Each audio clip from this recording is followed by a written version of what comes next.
dear students. Today in our class we are going to see in the chapter electricity, heating effect of electric current.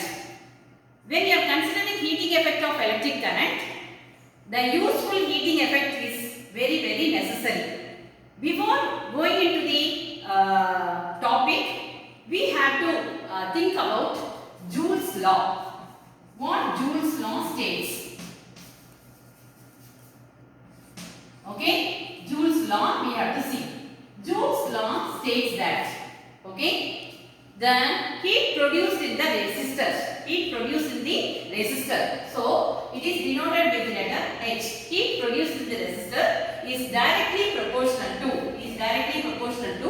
square of the current,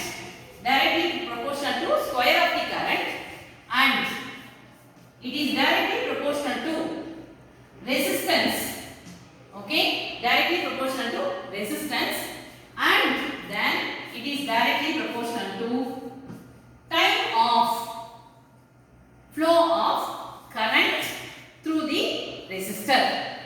Now this is the Joule's law. So what is Joule's law states means heat produced in a resistor is directly proportional to square of the current, directly proportional to the resistance, and directly proportional to the time of flow of current through the resistor.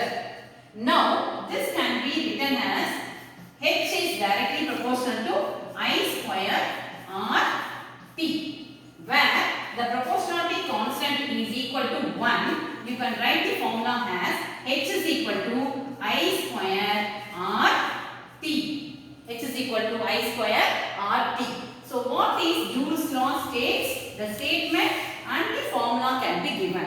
Now what I am going to do with the Joule's law, H is equal to I square R T, knowing Ohm's law, V is equal to IR, I am replacing that values.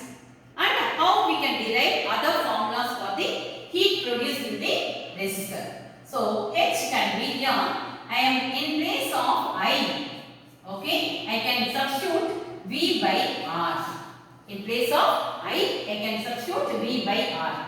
So H will become V square by R square into R by T. So 1 R and 1 R will be cancelled. So H will be V square by R into T. So this is another formula.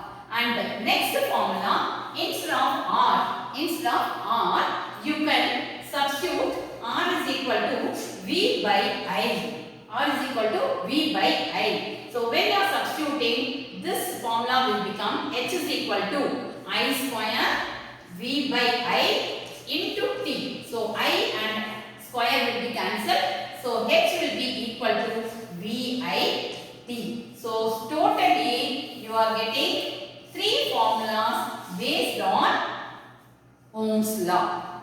Next class we will do all the problems related to these formulas.